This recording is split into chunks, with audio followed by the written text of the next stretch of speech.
জয় কৃষ্ণকালী মায়ের জয় এই নাম করেই আজকে আমি ভিডিওটি শুরু করছি। তো দেখতে পাচ্ছ বন্ধুরা, এখানে পুলিশের গাড়ি। তোমরা আগের দিনের ভিডিও দেখেছো, তার আগে কিন্তু আমি প্রথম বলেছিলাম, আমি কিন্তু খবর ঠিক পেয়ে গেছিলাম। তো তোমাদেরকে এই ভিডিওর মাধ্যমে বলবো, আজকে যে থাম্বনেলে যেটা দেখেছো সেটাই তোমাদেরকে বলবো। তোমরা কিন্তু ভিডিও সম্পূর্ণ দেখতে থাকবে। এই যে এত মানুষ এসছে, সেদিন কিন্তু মঙ্গলমা আসেননি। এর কারণটা কি, ঠিক আছে, আর ওনার যে শত্রু সেটা কে, সব কিছু বলবো এই ভিডিওর মাধ্যমে। তোমরা কিন্তু ভিডিওটা সম্পূর্ণ দেখতে থাকবে। আর চ্যানেলটিতে যারা নতুন আছো অবশ্যই কিন্তু সাবস্ক্রাইব করে পাশে থাকা যে নোটিফিকেশান বেল আইকনটি আছে সেটিকে প্রেস করে রাখবে, তাহলে এরকম নিত্য নতুন ভিডিও কিন্তু তোমরা সব পেয়ে যাবে, ঠিক আছে। তো চলো আজকে ভিডিওটা আমি শুরু করছি। তোমরা কিন্তু সম্পূর্ণ ভিডিওটা দেখবে, তাহলেই বুঝতে পারবে মঙ্গলমায়ের শত্রু কে।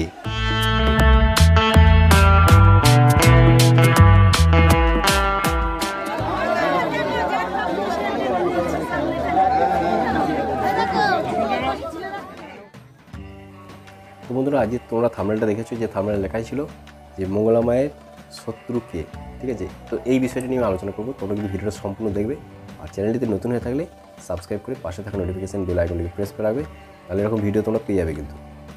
তো দেখো, প্রথম যখন কৃষ্ণকালী মাকে এই হ্যাচারি রোড থেকে কিন্তু যখন এখানে নিয়ে আসছিল এই বেলেরাতে, তো সেদিন কিন্তু মা প্রকাশ করেননি কাউকে প্রথম। কিন্তু একটি মেয়ে কিন্তু আগের দিনে রাতেই পোস্ট করে দেয়, মানে যেদিন নিয়ে আসে, মানে সেই দিনটায় সকাল 10টা থেকে 10:30টার দিকে নিয়ে আসা হয়েছিল ছোটো হাতি গাড়ি করে, ব্যাঞ্জো বাজিয়ে, ঠিক আছে। তো নিয়ে আসা হয়েছিল ওখানটায়। এবারে ওখানে পোস্ট করার পরে তারপরে কি হয়, ওখানে মাকে, তো আমাকে আমিও জানি না, আমাকে একটা ইউটিউবার মানে দিল আর কি, বলে এরকম একটা ভিডিও দেখলাম। ও শুধু এইটুকু বলেছিল আমাকে, এরকম একটা ভিডিও দেখলাম, মাকে ওখানে নিয়ে গেছে, একটু খোঁজ নাও তো।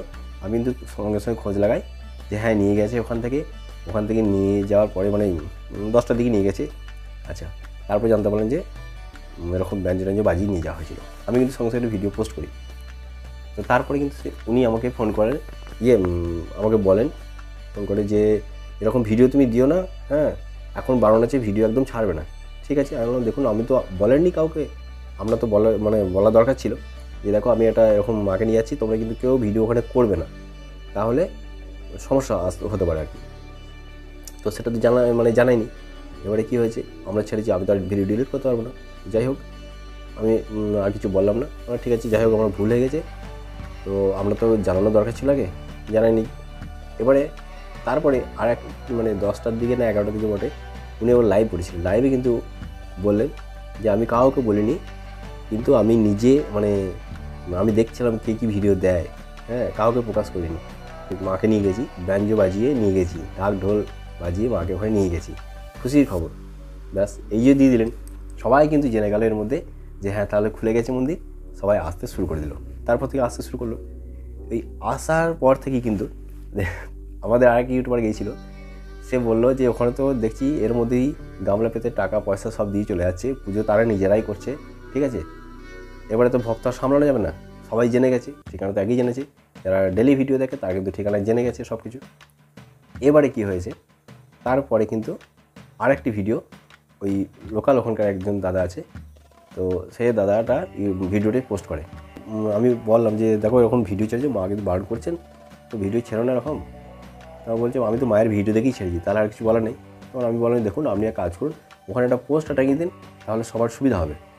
যে পোস্টটা যদি কেউ ওখানে টাঙিয়ে দেন, যেখানে একদম ভিডিও বানাবে না, প্রশাসনিক ওখানে তরফ থেকে বারণ করা আছে, কিন্তু উনি সেটাও করেননি। হয়তো আমাদেরকে ভিডিও বানাতে দেবেন না, উনি হয়তো ভিডিও করবেন, এটাও হতে পারে, তো সেটা তো আমরা বুঝতে পারছি না। এবারে কী হয়েছে, পরে স্টেপ বাই স্টেপ আসছি আর কি, ঠিক আছে। তোমরা কিন্তু কথাগুলো শুনবে ভালো করে, তাহলেই বুঝতে পারবে মঙ্গলা মায়ের আসল শত্রু কে। এরপরে কী হয়েছে, ওখানে যখন বানানো হয়, তারপরে বানানোর পরে বেশ ঠিক আছে, সেসব চলে গেল, আর কেউ ভিডিও দেয়নি। আমি কী করলাম সেদিন, আমি বললাম ঠিক আছে তাহলে আমি একটা ভিডিও দিচ্ছি যে এখানে মন্দির এখন কেউ ভিডিও বানাবে না, এরকম একটা ভিডিও দিচ্ছি আমি। তো আমার হয়তো ভুল, জানি না কি ভুল না ঠিক, আমি শুধু এটাই লিখেছিলাম এখন মন্দিরে ভিডিও বানালেই জেল হবে। তো জেল কথাটা লিখেছিলাম। এবারে দেখুন, আমি যদি জেল কথাটা লিখেছিলাম বলি কিন্তু অনেকে ভিডিও করেনি, হ্যাঁ, কারণ সবারই মধ্যে একটা ভয় ছিল যে হ্যাঁ এই সময় যে সমস্যাটা চলছে হতেও পারে। তো সেইটা গেল, ওইটা যাওয়ার তার পরের দিনই কিন্তু মা কিন্তু ওখানে গিয়ে আবার উনিই ভিডিও করলেন, আর সেখানে আবার আমাকেই ছোটো করলেন যে না আসলে জেল টেল কিছু হবে না, এরকম ভুলভাল ভিডিও দিচ্ছে, তাহলে আমি কতটা ছোটো হয়ে গেলাম। যাই হোক, সেটা আমার কপাল আছে, পাওনা ছিল, পেয়ে গেছি, ওটা আমার কপাল খারাপ, আমি কিছু মনে করি না এর জন্য। যেটা আমি সবসময় অপরকে দোষ দিই না, আমি অপরকে দোষ দেওয়ার আগে আমি নিজেকে ভাবি যে আমার হয়তো এটার দোষ। হ্যাঁ, তো ঠিক আছে, সেটা গেল। তারপরের দিন আবার ভিডিও বানালেন, সেদিনও তাই উনি বলেছেন যে হ্যাঁ জেল টেল কিছু হবে না।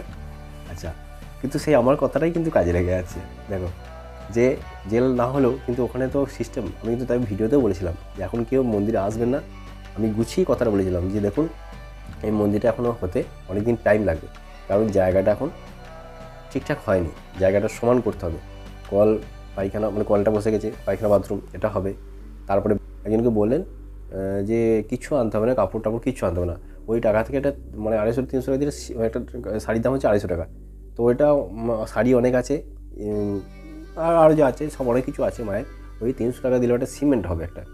কিন্তু এইটাই মায়ের হচ্ছে একটা ভুল পয়েন্ট একটা, এটা মায়ের কিন্তু বলা উচিত হয়নি। দেখুন, ভক্তরা আসে কী জন্য? ভক্তরা আসে যে আমি ফল পেয়েছি, আমি একটু পুজো দেবো, ভক্তি ভরে পুজো দেবো। মায়েরই একজন সাবস্ক্রাইবার, একজন ভালো ভক্ত, তো উনি যে জায়গায় থাকেন, আমি যখন বাদগুলায় গেলাম তখন দেখলাম উনি বড় বড় 108 টাকা করে পদ্মফুলের মালা দুটো ছিল, একটা প্যাকেটে পদ্মফুলও ছিল। হ্যাঁ, তো সেই বড় মালা ওই মায়ের জন্য নিয়ে এসছেন, এমনকি অনেক টাকাও তিনি সেখানে দিল দেখলাম, এই মনসা মাকে পুজো দিলেন। এখানেও কিন্তু এসেছিলেন উনি, এখানেও এসেছিলেন, ওখান থেকে তারপর ওখানেও গেছেন। তাতে তাদের ভক্তি, মানে ওনাদের এতটাই ভক্তি যে ঠাকুরকে ভালোবাসেন, অত টাকা পদ্ম ফুল নিয়ে এসে উনি কি দিলেন, তো ওটা তো কোনো প্রয়োজনই ছিল না, তাই না? তো সেটাই আমার কথা, যে আপনারা এই যে কথাটা বললেন, এই কথাটা কিন্তু চরম ভুল করেছেন আপনি।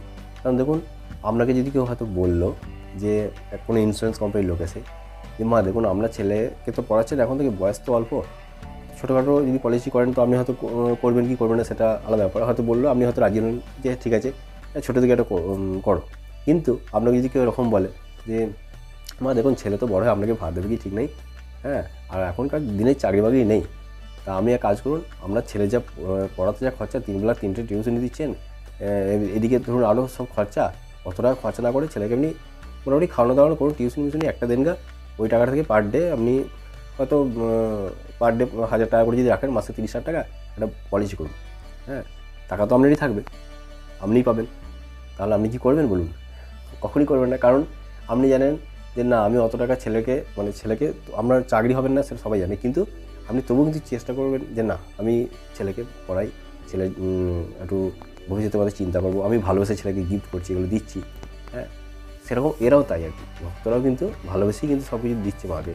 কিন্তু এখানে যদি সিমেন্টের কথা বলেন হয়তো তাদের একটা খারাপ লাগতে পারে, এটা কিন্তু বলা আপনার উচিত হয়নি। আরেকটা কথা, জানি না এই কথাটা আপনাকে বোঝাতে পারলাম কিনা, কারণ হচ্ছে তাদের যেটা ইচ্ছা সেটা করবে, কারণ ওখানে ধরুন ওরা পুজো দিতে আসে, মায়ের কাছে ফল পেয়েছে তাই পুজো দিতে আসছে আর কি। এবারে আপনি যে সিমেন্ট বলছেন, ইট বলছেন, এগুলো দেখবেন ভক্তরাই কিন্তু খুশি হয়ে কোনো সময় দিয়ে চলে যাবে, যদি মায়ের ইচ্ছা হয় না ওনাদের ভক্তদের কাছ থেকেই নিয়ে নেবে, কিচ্ছু চাইতে হবে না, যদি চাল ডাল এটা সেটা সবই দিয়ে যাবেন, তখন হয়তো ভোগের ব্যবস্থাই থাকে। হ্যাঁ, তো সবাই সাপোর্ট করবে তখন। আর আপনার যারা শত্রু তারাও আমার মনে হয় সাপোর্ট করবে, যদি একটু সিস্টেম চেঞ্জ করেন। কারণ দেখুন, আমরা কিন্তু এই ব্রাহ্মণ একটা রাখতে হবে, আমার যেটা যুক্তিতে বলে, কারণ হচ্ছে পৃথিবীতে কেউ চিরদিন থাকবে না, আপনিও থাকবেন না, আমিও থাকবো না। অতএব আপনি যখন আমরা অবর্তমানে, তখন কি ওই মন্দিরে কে পুজো করবে বা কে সেবাই থাকবে? মন্দির তো আপনি করে দিচ্ছেন, ঠিক আছে, একটা স্মৃতি রেখে গেলেন, খুব ভালো জিনিস এটা, সবাই চাইছে মন্দির হোক, কিন্তু ওই যে জায়গাটাতে ওখানে থাকবেটাকে, এটা তো ভাববার বিষয় আছে। কারণ ওখানে এই মন্দিরটাতে কিন্তু আসে, কিন্তু আপনার জন্য লোকে আসে, আপনার জন্য। যদি হয়তো 1000 ভক্ত আসে, তার মধ্যে হয়তো দেখা যাবে যে 200-100 ইউটিউবার আসে, এখন আরও বেশি আসছে। আজ সেদিনই দেখলাম 200-100 ইউটিউবার তো বোধহয় সেদিনই এসেছিলো। তো সেটাই বলার আমার, যে দেখুন ওখানে মন্দির যখন হচ্ছে, আমার মনে হয় যে একটা ব্রাহ্মণ রাখা দরকার, আপনাকে কিছু সিস্টেম চেঞ্জ করতে হবে, সেই রকম সিস্টেম রাখতে পারবি, যে হয়তো যখন গেট থেকে ঢুকছে ওই সাইড দিয়ে একটা বাঁশের লম্বা একটা বাঁশের লাইন করে দিলেন, আবার ওটা ঘুরে আসবে, এরকম যদি লাইন করে দেন, ভক্তরা কিন্তু লাইন ধরে যাবে। আর এতে আপনি সেফ থাকবেন, ফ্রি থাকবেন, মন ভালো থাকবে আপনার। আর ওখানে কী হচ্ছে, সবাই গিয়ে একসাথে জড়ো হয়ে যাচ্ছে, আপনি না পাচ্ছেন আপনি কোনো কথা শুনতে, ভক্তদের কোনো কথা শুনতে পাচ্ছেন, সব ভক্তরা কিন্তু আপনাকেও দেখতে পাচ্ছে না, আপনি চিৎকার করছেন, আপনার গলা বসে যাচ্ছে, আপনার শরীরে প্রবলেম হয়ে যাবে। তো আমার সেটাই বলা, যদি হয়তো দেখুন আপনার কাজ আপনি করুন, আপনাকে সবাই চিনবে, কিন্তু ওই যারা ভক্তরা আসে পুজো নিয়ে, তারা ভক্তি করে আর কি মাকে পুজো দেবে, তো সেই কারণেই বলছি যে দেখুন, যদি একটা ব্রাহ্মণ রাখে তাহলে তারা পুজোটাকে ব্রাহ্মণকে দিতে পারবে। আপনার কাছে ত্রিশূল ছোঁয়ালো, আপনি আশীর্বাদ করলেন, একটু কথা বললেন, আপনার কথা শুনে কিন্তু তারা মানে এমনিই কথা শুনে ভালো হয়ে যায় কিন্তু তারা, এরকমও আছে অনেকে। তো সেই সিস্টেমগুলো আপনি যদি করেন আপনারই ভালো হবে। আর আমাকে আরেকজন কমেন্ট করেছিল যে আপনি নাকি 10,000 টাকা বলেছেন ফুলের যে দোকান করবে তাদের জন্য। তো এটা আমি জানি না, তবে এটা আপনার কিন্তু বলা উচিত হয়নি। 10,000 টাকা যদি ফুলের মানে যারা দোকান করছে তাদের কাছ থেকে নেন, তাহলে ওখানে কিন্তু একটা ফুলের দাম যদি জবা ফুলের দাম যদি 30 টাকা হয়, তো ওই ফুলের দামটা হয়তো তারা হয়তো ওখানে 150 থেকে 200 টাকা নেবে। কারণ যেহেতু আপনি তাদের কাছ থেকে নিচ্ছেন, তারাও চাইবে যে ভক্তদের কাছ থেকে আমরা নেবো। কারণ ওরা জানে যে যারা ভক্তরা আসছে মাকে পুজো দেবেন, তাদের দাম হোক আর যাই হোক না, মানে যত টাকায় দাম হোক তারা দেবে, কিন্তু ওরাও জেনে যাবে। অতএব ওটা কিন্তু আপনার উচিত হবে না নেওয়াটা ওদের কাছে। তো আপনি হয়তো বলবেন যে তোমাকে কে পাকা মাতা বলেছি, কিন্তু দেখুন যেটা ঠিক সেটা আমি বললাম। কিন্তু এবারে আমি এটাও জানি না যে হয়তো আপনার সাথে তার কোনো শত্রুতা আছে কিনা, হয়তো সেই কারণেও বলেছেন হয়তো, বা ওখানকার হয়তো সাপোর্ট তারা সেই কারণে হয়তো বলেছেন, এটাও আমি জানি না। যদি এটা হয় তাহলে জানবো যে না, আপনি ঠিক করেছেন, এটাও বলে দিলাম। যদি হয়তো দেখা গেলো যে যারা ফুলের ব্যবসা করতে আসছে এখানে তারা হয়তো ওখানকার সাপোর্ট, তাহলে আপনি কিন্তু ঠিক করেছেন। তো যাই হোক, এটা গেল একটা পয়েন্টে। আর এবারে বলি যে আমরা যে আসল শত্রু সেটা কে, সেটা হচ্ছে আপনার আবেগ আর জেদ, এই দুটো কিন্তু আপনার আসল শত্রু। কারণ আপনি হচ্ছে আবেগটা ধরে রাখতে পারেন না, আর জেদটা রাখেন যে আমি করব, এটা করব, এটা করবই। তো এইটা কিন্তু একটু কন্ট্রোল করতে হবে, তাহলে কিন্তু আপনি এগিয়ে যাবেন, দেখবেন, যেটা আমার মন বলছে। হ্যাঁ, কারণ দেখুন আমি যে কথাগুলো বলি সেগুলো কিন্তু কোনোটাই ভুল বলি না। আর আমি দেখেছি, আমি যে কথাগুলো বলেছি, যেমন আগের দিনে যেটা বলেছিলাম যে এই জিনিসগুলো করার দরকার, তো সেই সিস্টেমই কিন্তু চললো। কোনো ইউটিউবার তো বলেনি যে এইগুলো করার দরকার, আমি তো আগেই বলে দিয়েছিলাম কিন্তু যে হ্যাঁ এরকম সিস্টেম যদি হয়, হ্যাঁ আগে পরিষ্কার করতে হবে তারপরে আসবেন। আমি কিন্তু ভুলও বলিনি সেই ভিডিওতে, যেটাতে লিখেছিলাম জেল খাটতে হবে। তো আমি সেটা থাম্বনেল চেঞ্জ করে দিলাম যে আমি যখন বলছি ছোটো করে দিলাম, কিছু করার নেই আমার। তো যারা দেখছে আমার ভিডিওটা তারা কিন্তু কমেন্ট করে জানাবে যে আমি কথাগুলো ঠিক বলেছি না ভুল বলেছি। যুক্তি দিয়ে কথাগুলো বললাম, এবার হয়তো ওনার খারাপ লাগতে পারে, কিন্তু খারাপ নয়, কিন্তু ওনার ভালোর জন্যই বললাম। এটা দেখুন, আপনার উদ্যোগেই কিন্তু একটা বর্ধমানে মন্দির হচ্ছে, এটা সবাই চাইছে, সবাই ওই এলাকাটার মানুষের কত উন্নতি হবে, তাহলে যদি একটা মন্দির হয় অনেক উন্নতি হবে এই জায়গাটায়। তো এটা কিন্তু আপনার দ্বারাই হচ্ছে আর কি। অনেকের লোক হয়তো ভাবছে না ভণ্ড, হতে পারে ভণ্ড, আমিও বলছি আপনি ভণ্ড, ঠিক আছে, কোনো অসুবিধা নেই, কিন্তু ভালো লাগে আমার, ভণ্ড হলেও কিন্তু ভালো লাগে, এটাই আমি বলতে পারি। কারণ আমার কাজ হয়েছে, আমি উপকার পেয়েছি, আমি ভণ্ড হলেও ভণ্ডকেও ভালোবাসি, আমি এটাই জানবো। কেউ হয়তো দেখা গেলো যে চোর ডাকাত যদি হয়, এমনও লোক আছে সেই চোর ডাকাতেরও কিন্তু মনুষ্যত্ব থাকে, দেখবেন। হয়তো এমনও লোক আছে খেতে পায় না, কিন্তু সে সেগুলো চুরি করে নিয়ে এসেও তাকে হেল্প করে, সেসব লোকদের আমি ভালোবাসি। তো আপনি হ্যাঁ, একটা জিনিস কি মঙ্গলবার কিন্তু কাউকে হয়তো এমনি বলেনি যে এই টাকা দাও, এই টাকা দাও, কিন্তু হয়তো এই যে সিমেন্ট এটা সেটা চাইছেন, এটাই হয়তো কারোর চোখে লাগছে, ঠিক আছে, এটা কিন্তু আপনার চাওয়া একদম উচিত হয়নি। আর ওই যে ভক্তদের যারা ফুলের ব্যবসা করছে তাদের কাছে 10,000 টাকা, এটা কিন্তু আপনার একদম উচিত হয়নি, এটা কিন্তু একদম বলবেন না। তাতে গরিব মানুষ করে খাচ্ছে, করে খান। হ্যাঁ, আপনি যেমন বললেন সেদিনে যে টোটো ভাড়া বেশি নেবে না, তো টোটো ভাড়া যেমন বেশি নেবে না, সেটা আপনাকে এখানেও বলা দরকার যে ফুলের দাম কিন্তু বেশি নেবেন না। হ্যাচারি রোডে কী হতো, একটা ফুলের যে দাম নিত, অনেক দাম নিত। তো একদিন ভক্তই বললো, আমি তো ফুল কিনিও না, কোনো দিন জানিও না, হ্যাঁ সবজি বাজার ফুলের বাজার সব আমার জ্ঞান নেই ওসব। তো একজন ভক্ত বললো যে আমাদের ওইদিকে 30 টাকা না, এখানে 150 টাকা নিল একটা ডালাতে, বাপরে এত টাকা ফুলের দাম।